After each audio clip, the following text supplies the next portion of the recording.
On today's episode, the Chicago Blackhawks were shut out for the sixth time this season last night, and for the second time in as many meetings, they were blanked 3-0 by the Carolina Hurricanes. I'll go over what went wrong for the Blackhawks, and I'll also get into a quick update on the 2023 World Junior Championship. All that and plenty more right here on Locked On Blackhawks. You're Locked On Blackhawks, your daily podcast on the Chicago Blackhawks. Part of the Locked On Podcast Network, your team every day.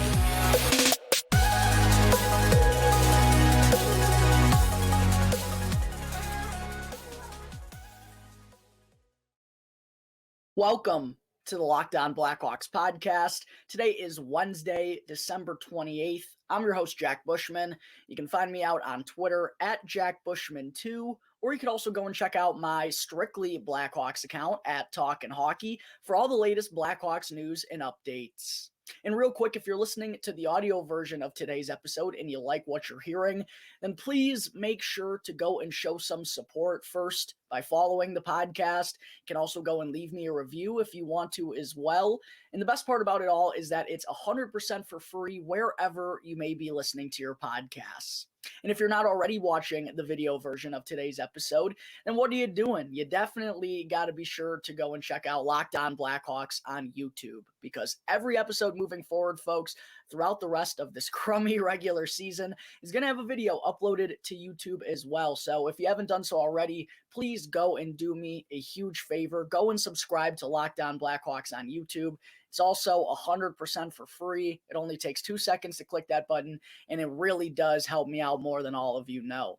Also, while you're there, make sure to smash the like button down below on today's video. And last, go and ring that bell, turn on the push notifications, and that way you can get notified when the episode gets uploaded to YouTube each and every day. All right, good afternoon, everyone. Thank you all for joining me on another episode of Locked On Blackhawks, your one-stop shop for all things Chicago Blackhawks. And thank you all for making the show your first listen here to start off your day. To open things up this afternoon, let's get right into the Chicago Blackhawks losing 3-0 to the Carolina Hurricanes last night. It was a short-lived winning streak of one game for the Hawks after, a nifty and much-needed 5-2 win over the Columbus Blue Jackets on Friday. Patrick Kane finally breaks out in a big way after being snake-bitten for quite some time. Jonathan Toews has a 3-point night. Athanasiou, Radish, and Domi all score goals. Tyler Johnson chips in with an assist. Sam Lafferty snaps his 16-game pointless drought. It was an offensive explosion of some sorts for the Blackhawks. We haven't seen them put up 5 goals many times, if at all, in the last 2 months. And both times they've scored more than 3 goals in the month of December, they've actually won. So nice to see them get back in the W column on Friday, but it was back to reality last night following the Christmas break in Carolina, back to the tanking, Blackhawks fans. But can't say, that this final outcome was all that surprising considering a couple of different things, actually. First and foremost, though, Carolina is one of the best teams in the entire NHL right now. They're currently second in an absolutely loaded Eastern Conference, and they're atop the Metropolitan Division, which is one of the most competitive divisions right now in the entire NHL. Then for Carolina, coming into this game last night, they had won 8 consecutive games, and they also had points in 14 games in a row. So they obviously have been finding their groove coming into this one. I know there was a little bit of a holiday break to kind of space that stuff out, but still, this is a Hurricanes team that's playing their best hockey of the season right now, and that was kind of on display last night against an inferior Blackhawks team. And then there's just the fact that the Blackhawks have just not been very good at all against Carolina in the past couple of years. And I actually tweeted this stat out last night. Since the start of 2018, the Blackhawks, prior to last night, had played the Hurricanes 16 times. They were 3-11-2 in those 16 games and had been outscored 61-39 over that stretch. So the Blackhawks, for whatever reason, well, I guess probably not for whatever reason, they've been pretty bad since 2018. The Hurricanes have been right there among the top teams in terms of contending for the Stanley Cup. So Not too surprising that that's the record, but yeah, I mentioned this on the show yesterday. The Blackhawks just really struggle against the Carolina Hurricanes. There's, several teams in the NHL that seem to have their number right now, and Carolina is definitely one of them. And then one other thing I wanted to bring up too, Peter Kochetkov wound up not getting the start for the Hurricanes last night. He was the one in net for the first meeting between these two teams back on November 14th. And he made a 27-save shutout to lead the Hurricanes to that 3-0 victory. Well, a familiar face and former Blackhawks legend, Antti Raanta, was actually the one who got the nod for the Hurricanes last night out of the Christmas break. And in his career against the Blackhawks, his former team, coming into last night, Raanta was 4-1-1 with one shutout, a save percentage above .920. He really has given the Blackhawks fits ever since they parted ways with him nearly a decade ago now. And then, of course, he winds up getting the shutout last night. So in 6 career starts against the Blackhawks, or 7 now, I guess I should say, Antti Raanta is 5-1-1, 2 shutouts. He has their number. The Hurricanes have their number. The Blackhawks, obviously, these are two teams heading in opposite directions. So it wasn't really any surprise that Carolina won this matchup pretty comfortably last night. I think we all predicted that to be the case. I don't think anyone had the Blackhawks winning this game or even really putting up much of a fight. I talked about that on the show yesterday. It was going to take an incredible effort out of the Blackhawks just to stay close in this game. And the only reason this game was close is because of the effort from Petr Mrazek in net, which I'll talk about a little bit later here on the show. But getting into the game itself last night, just want to talk about it for a few moments. The Hurricanes came absolutely racing out of the gate to score 2 goals in the opening 10 minutes. They were dominant right out of the gate, and Coach Luke Richardson talked about that after the game, saying that's kind of what happened both times against Carolina this year. And he spoke about how they're just a very tough team to play from behind against. And he said, the slow start is really what plagued them. He said some of that could have been due to the travel arrangements for the Blackhawks out of this Christmas break, which was pretty odd and unfortunate. They traveled to Carolina. I believe they arrived at 7 a.m. yesterday, which, you usually don't see flights the day of a game all that often in the regular season. So a little bit of a weird schedule there for the Blackhawks, but in all honesty, it probably wouldn't have mattered if Carolina came out with that effort against, the Blackhawks, even at their best. I don't think it would have been very much different. So Carolina just really out of right off the opening faceoff, we're buzzing and we're trying to be on the aggressive to grab an early lead, and they did just that. The first goal from Marty Necas, and then the second one, kind of a toughie, banks in off of Connor Murphy. Kind of a poor play by Murphy on both of those goals, honestly. The first one for Necas got caught down low in the corner, wasn't able to get back to the front of the net and help his goaltender out with Necas right in his grill. He winds up getting to the rebound first and banking it in off of Mrazek. And the second one literally just bounced in off of Murphy's skate. But bang, bang, boom. Just like that, the Blackhawks find themselves down 2-0 less than 10 minutes into this game. And the rest of the first period really didn't get any better despite Carolina not adding to their lead. After the opening 20 minutes, the Hurricanes led 23-7 in shots on goal. So another pretty poor start by the Blackhawks. And hey, they've now given up the first goal in 27 of 33 games this season.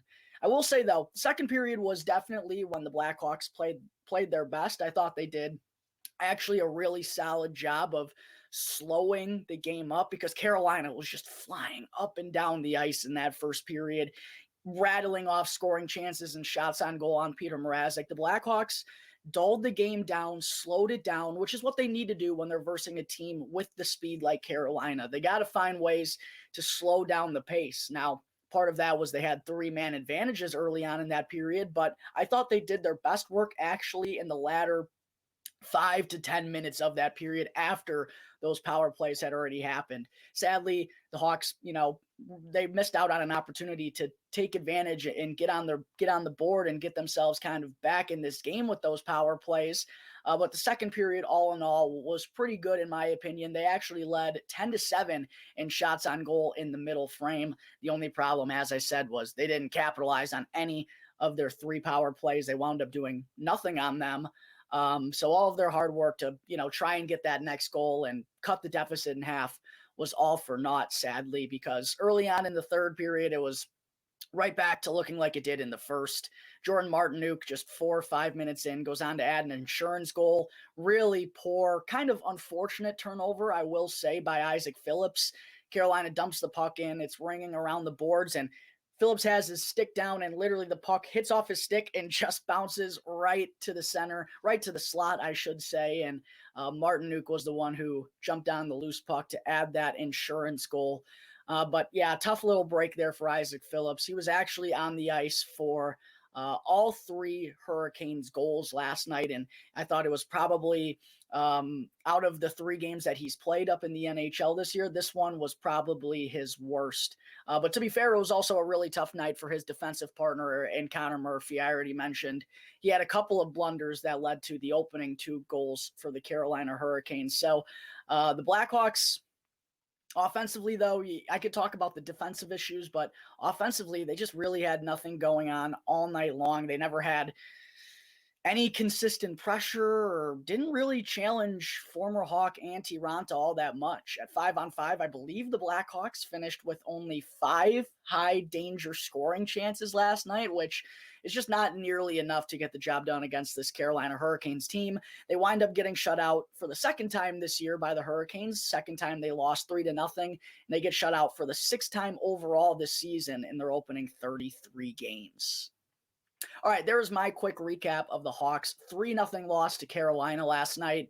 Coming up in just a moment, I will talk about Petr Mrazek making a career-high 46 saves, and also what the Blackhawks' problem is when they go up against a superior team like the Carolina Hurricanes.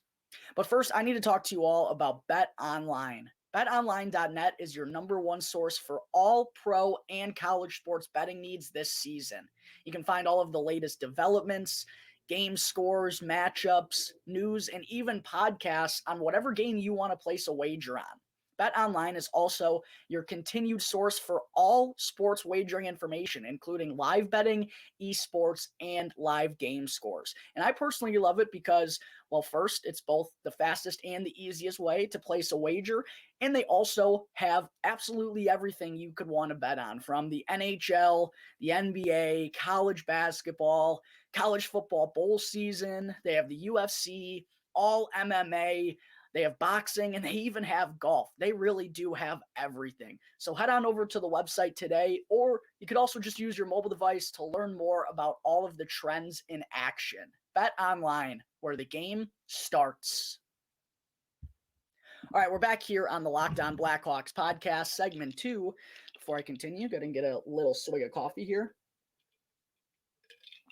Truly the only unfortunate part of doing a podcast by myself, when I get thirsty, my mouth gets dry. Sadly, you all have to wait for me to take a sip.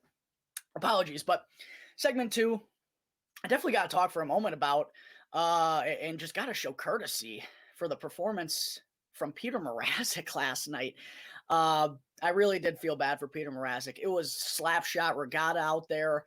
And after giving up kind of a shaky first goal, I thought he got a little too far out of his net for a shot from the point. Like, when you have guys there for the rebound and you challenge a shot from the point, that you come that far out to challenge a shot from the point to cut down that angle, you better be damn sure that you gobble it up and don't give any rebounds. So for my liking, I just thought Petr Mrazek came out a little bit too far out of his net and on top of the crease to make that save. He doesn't gobble it up. The rebound gets loose. And as I talked about, Connor Murphy was trying to recover from the corner. Kind of a bad structured defensive sequence from the Blackhawks, having 3 guys below the goal line, as James Nevo pointed out on Twitter. Not a great idea. You can't have both defensemen caught below the goal line. Phillips was over there and he was playing along the boards. Not really sure what led Murphy to go over there. He doesn't recover in time. Mrazek isn't able to, control the rebound.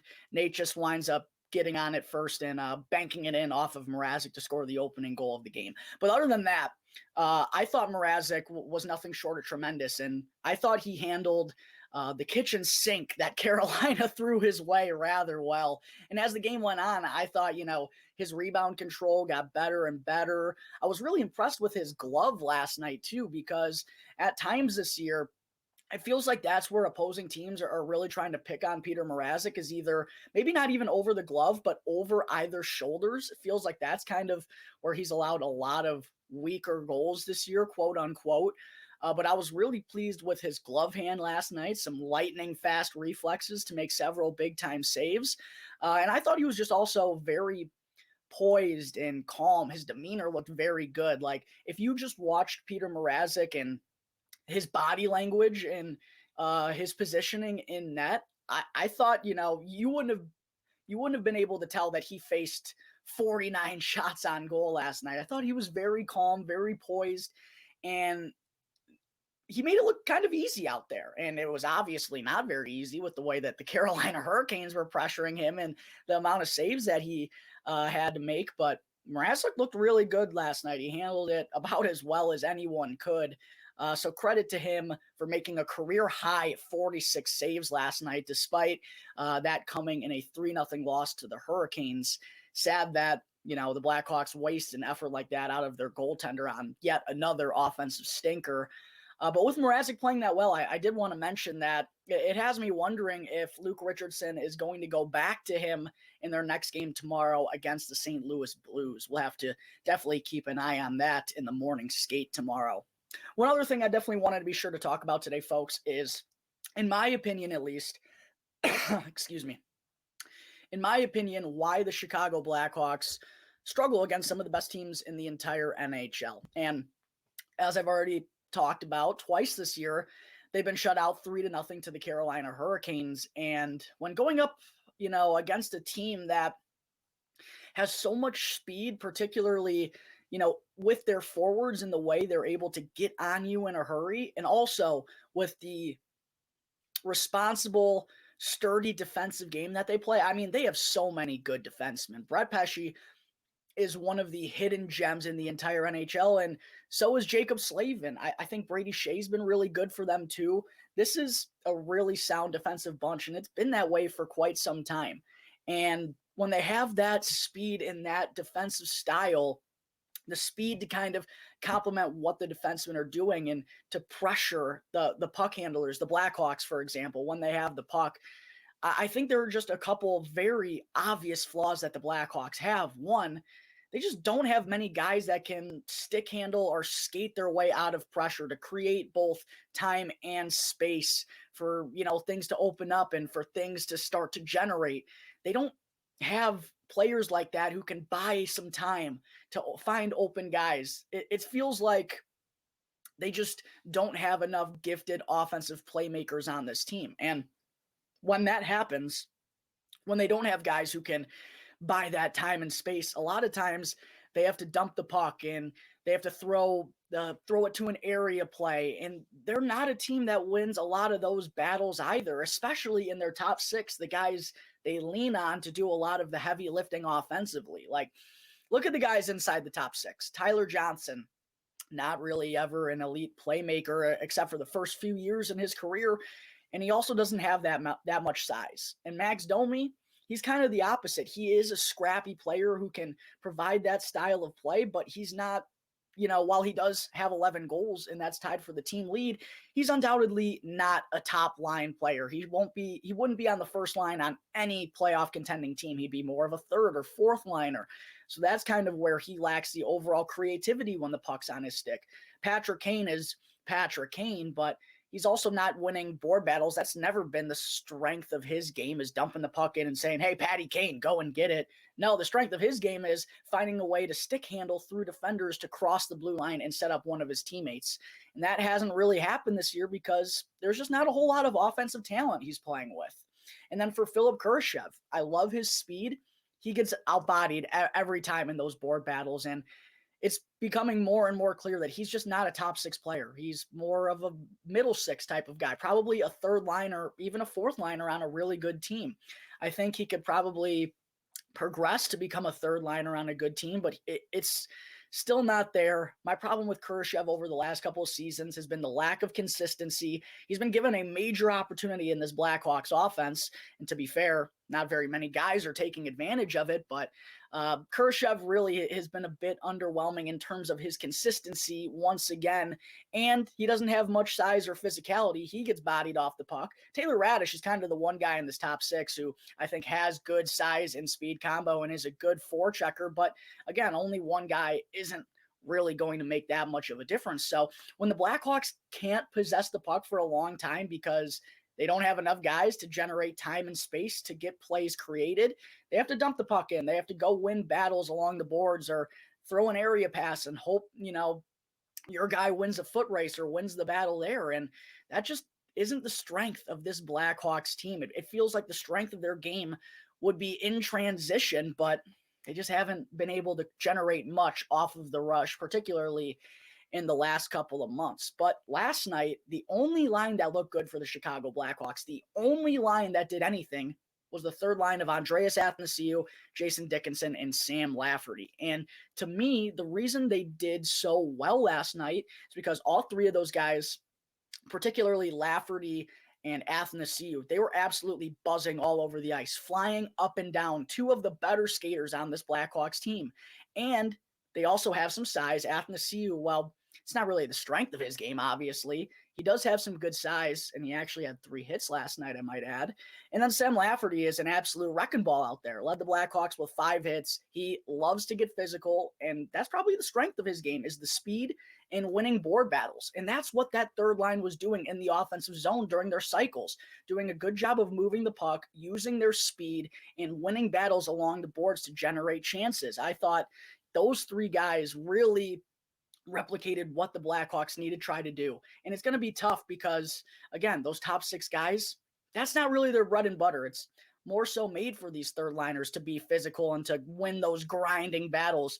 But that's what was working for the Blackhawks last night. So it was tough to see that be the only line that really had any success whatsoever against Carolina.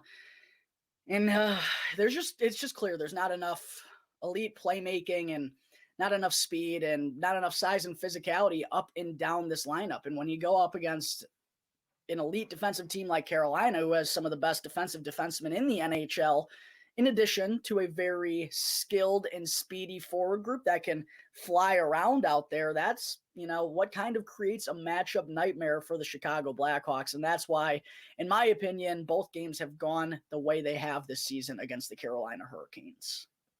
Now, before I wrap up the show today, folks, I did want to talk for a brief moment about what we've seen early on in the 2023 World Junior Championship, where, of course, 5 Blackhawks prospects are representing their native countries. Victor Hranbor, by the way, the last name is still, we're not sure. I apologize. No one really is sure if it's Hranbor, Sternbor. I think it's Hranbor at this point. Anyways, he's playing for Team Sweden. He's the captain of Team Sweden, actually. And then the 4 other prospects are all playing for Team Canada in Nolan Allen, Colton Dock, Ethan Del Mastro, and Kevin Korchinski. Sweden's actually already played 2 games. They'll have the day off today. Their opening matchup against Austria, they absolutely manhandled them in an 11-0 win. And the captain, Hranbor, picked up an assist, 1 shot on goal, and did have 1 penalty in 12 minutes and 37 seconds, although being known as more of a defensive stalwart in the third line center slot for Sweden, and also, throughout his junior career so far. Those things are going to happen from time to time. He's known for his defensive prowess. When you're playing a style like that, penalties are going to happen. So that's not a knock on his game whatsoever. Hranbor was also playing in the third line center slot in Sweden's 1-0 win over Germany yesterday. That now has them at 2-0 so far on the tournament. No points for Hranbor yesterday, and I sadly didn't get to watch this game. It came early on in the afternoon, but they're definitely a team to keep an eye on after this 2-0 start. You got to be keeping up with Victor Hranbor. And you also might want to get a chance to look at Leo Carlsson, who's right there behind Connor Bedard and Adam Fantilli in the 2023 NHL draft rankings. He's a big, skilled power forward that could go third, fourth, maybe even sneak his way up to number 2. We've seen crazier things happen in the NHL draft, so plenty of reasons to keep an eye on Team Sweden throughout the rest of the tournament. And then for Team Canada, my oh my, upset 5-2 by Czechia in their opening game did not go the way that anyone really thought it would. And I was just I couldn't believe the way that Czechia pressured them late in this game and the plays that they were making. This is a really good Czech team, especially on the blue line. They have 3 or 4 really good defensive prospects, and Canada got absolutely stunned. It was ridiculous. They are now in a must-win game here today against Germany. I have a feeling they're going to be going for an offensive explosion. But yeah, a disappointing start to the tournament for Team Canada. All 4 Blackhawks prospects were in the lineup, by the way. Colton Dach did get the start on the 4th line after kind of being used as the extra forward in the pre-tournament games with some solid play. He's worked himself into the lineup. We'll see if he remains there tonight against Germany. Ethan Del Mastro was back on the top line, rocking the A for Team Canada, or the top defensive pairing, I guess I should say, where he's been the entire tournament thus far in pre-tournament games and in their opener. And then Kevin Korchinski and Nolan Allen are playing together on the 3rd defensive pairing like they do in Seattle since the Thunderbirds acquired Nolan Allen from the Prince Albert Raiders. Had to go into the knowledge there for a second. But yeah, kind of a quiet game for all of these guys. Ethan Del Mastro was a -2 with goose eggs all across the board. Colton Dach had 1 shot on goal, I think, in his limited time on ice. The Korchinski-Allen pairing actually wasn't on the ice for any goals against at even strength, and Korchinski did pick up an assist on Connor Bedard's breakaway goal, which is a sentence I could get very used to saying for the next handful of years. But definitely, yeah, a tough start for Canada in their opener against Czechia, and yeah, they'll be looking to bounce back in a big way when they take on Germany later this afternoon. All right, folks, I think that is going to wrap up Wednesday, December 28th's episode of Locked On Blackhawks. Make sure, if you're not already, to go and follow the show wherever you get your podcasts and to go and subscribe on YouTube, and you'll be able to get the latest episode as soon as it comes out each day. Thanks again for making Locked On Blackhawks your first listen here today. Now, for your second listen, make sure to go and check out Locked On Sports Today. From the games that matter the most to the biggest stories in sports, go beyond the scoreboard and behind the scenes with experts only Locked On can provide. Locked On Sports Today, available on this app, YouTube, and wherever you get your podcasts. Once again, thank you all for tuning into today's episode. I'm your host, Jack Bushman. You can find me out on Twitter at JackBushman2, or you can also go and check out my Strictly Blackhawks account at Talkin' Hockey for all the latest Blackhawks news and updates. So until tomorrow's episode, that's going to do it here on the Locked On